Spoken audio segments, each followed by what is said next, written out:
I don't think it's going to be players. And my contention has never been that the players, other than quarterback, that the Broncos have are bad. Actually, offensive line and, tight end, too. I don't know if you have a tight end. Running back's not great either. But generally speaking, I think the talent on the roster is good. The talent on the roster is good enough to be at least 500. My problem here is Vance Joseph's brain. I do not think that Vance Joseph is qualified to be a head coach in the NFL. I think that last year was pretty much all Exhibit A, everything. I'm not telling you something you don't know. I think I saw somewhere earlier today, Vance Joseph has been called at. Oh, we got to get to this. I saw on social media earlier today that Woody Page was on Altitude, and he's telling Scott Hastings, Big Suey, he was telling Scott Hastings that he thinks that Vance Joseph's going to get fired after the 49ers game. And, I mean, stealing my takes? I mean, Woody Page? Come on, Woody. Just trying to steal my takes? And don't give me this, I don't know who you are crap. You were following me on Twitter for quite some time, Woody. Broncos fans are smarter than people give them credit for. I think they're smarter than the average NFL fan, and they're quiet about it a little bit, but they all kind of know whether or not the team's going to be any good, and they can tell. I think people last year, it was a little bit of a surprise to them. It wasn't a surprise to me. I've nailed this team since I got here. I knew exactly how bad they were going to be, and they were, and the reasons why were exactly the reasons why, and now all of a sudden everybody's like speaking my language, criticizing John Elway and saying, hey, I think you're screwing up the team, John. I think you maybe need to do something a little different there. Because they want people to be excited. They're really pushing product right now. Like a used car salesman. They have shined up their Vance Joseph, and they are pushing that out onto the showroom floor. Like, come on, guys, let's move some units. Let's see what we can do today. Let's hit a quota.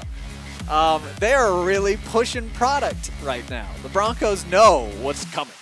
I think this is an indication. It's a big, bright sign that says we're not going to be good this year. And I know that there's hope. We've talked about this before. There's teams you trust in, there's teams you hope in, and the Broncos are a team that we're hoping. All bright NFL underground today, but the fan football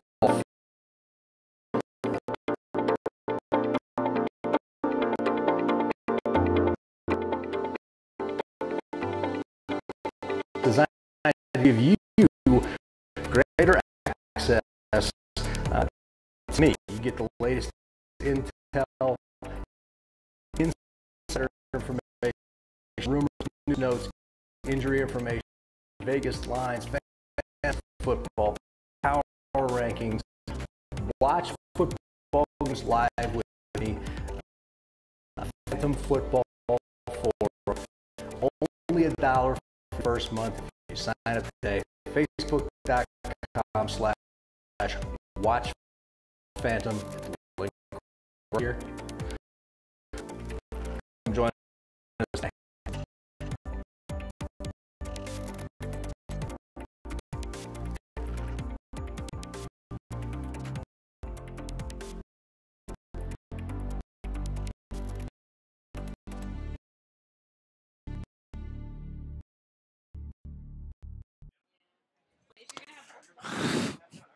Hey everybody, welcome to Noon O'Clock. I'm TJ Carpenter, and we'll be joined by Jenna Garcia at some point. We're live here from Denver Broncos training camp.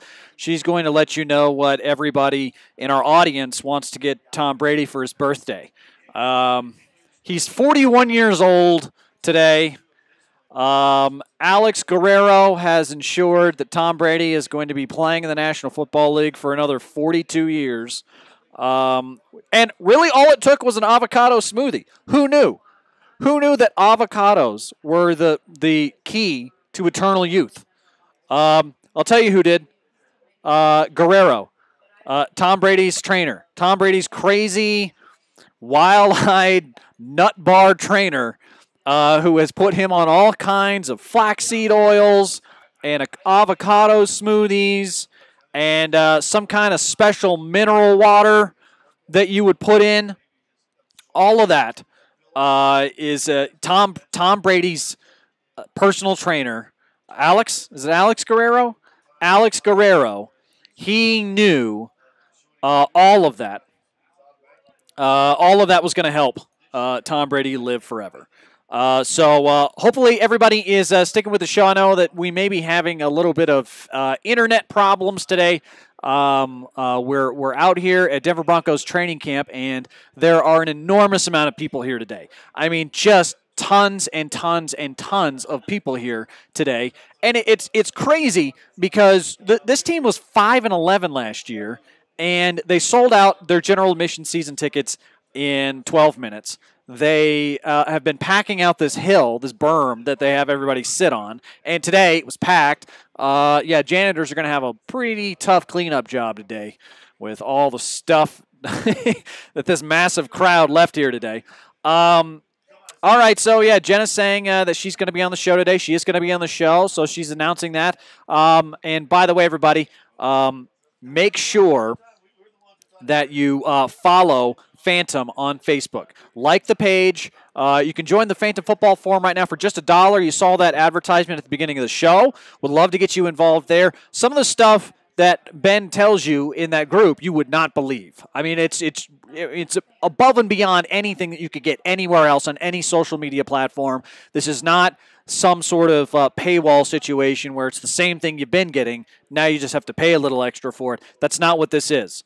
This is additional information and insight that's going to help you win some money, perhaps, but definitely entertain you throughout the course of the football season. So join the Phantom Football Forum. You can click the link there in our description. Also want to remind everybody, betdsi.com. Go there, sign up, use the promo code PHANTOM. You'll get up to $2,500 just for signing up at betdsi.com using the promo code FANTOM. Also, if you're looking for a house in Denver, do not forget Brent Malia Properties with Coldwell Banker. TJ'sagent.com is where you go to find out more information about Brent. He was phenomenal for us. He will be phenomenal for you as well. He found us a perfect house in a perfect place in Denver. Exactly what we were looking for, exactly what we wanted. And then our mortgage was taken care of by one of the best in the business, Sean Sedita with Platte River Mortgage.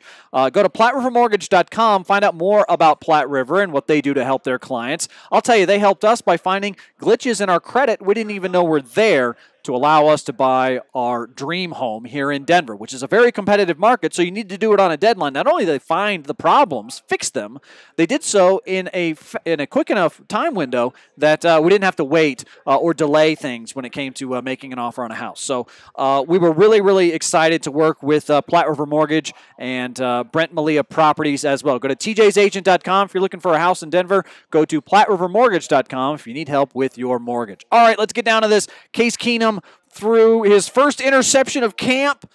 It was run back for a touchdown.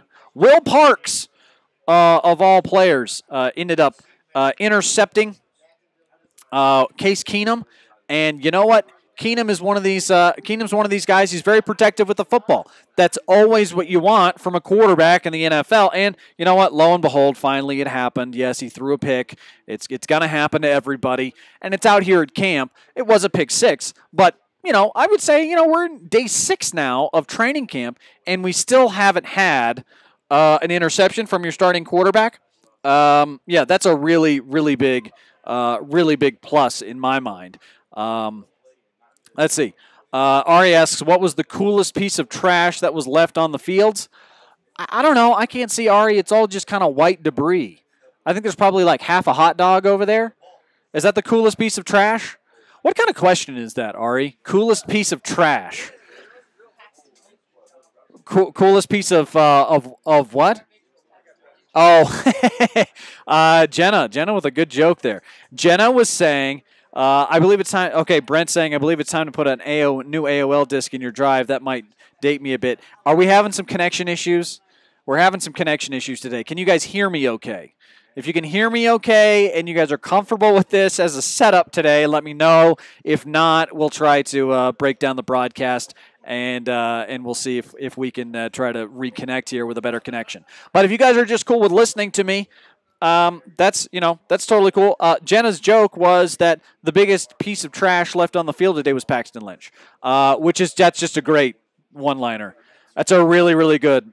I was talking about all this trash out here, Drotar. See all this trash out here on the field?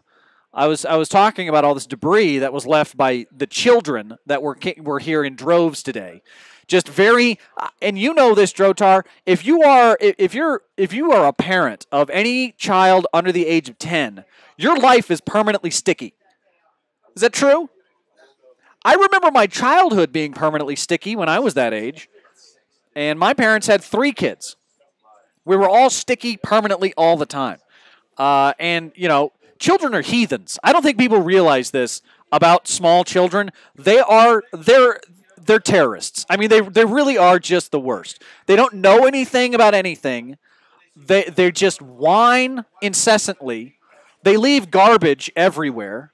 They don't know how to open things. It's the worst. Children are just terrible. As you can tell, my wife and I are thinking about having kids. And so, yeah, if you really want to know how Paxton Lynch looked today, I think it can be noted by the lack of people tweeting about Paxton Lynch at this point. People are over Paxton Lynch. People are over it. We don't need Paxton updates anymore. Everybody kind of knows the deal. He's a big, lunky, 6 foot whatever.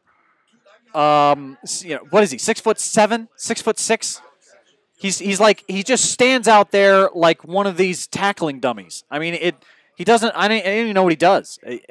Last time I saw somebody do something well, as a backup quarterback, it was Chad Kelly, and it was him running, which is really all that Paxton Lynch ever does anyway. So it's not really that big of a deal.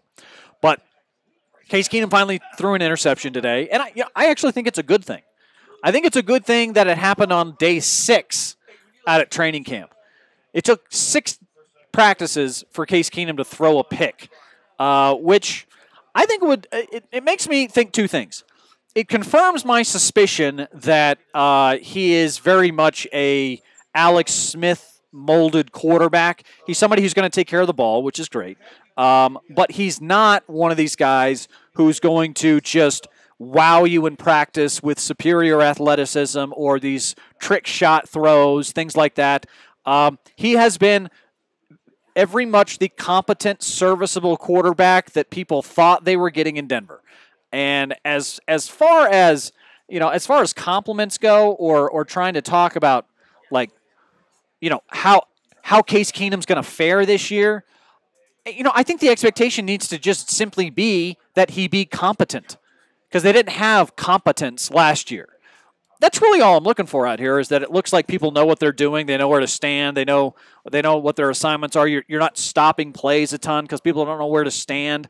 That happened so much last year at training camp. Paxton Lynch did not know what the call was, and they had to stop the play and start over. And it was a big kind of problem. This year, that's not the case. If they're not, they're always working. They're always getting something done in practice, which is a huge step up. They were not like that at all last season. Let's see. No video or audio? We have no audio, so we're not even... Okay.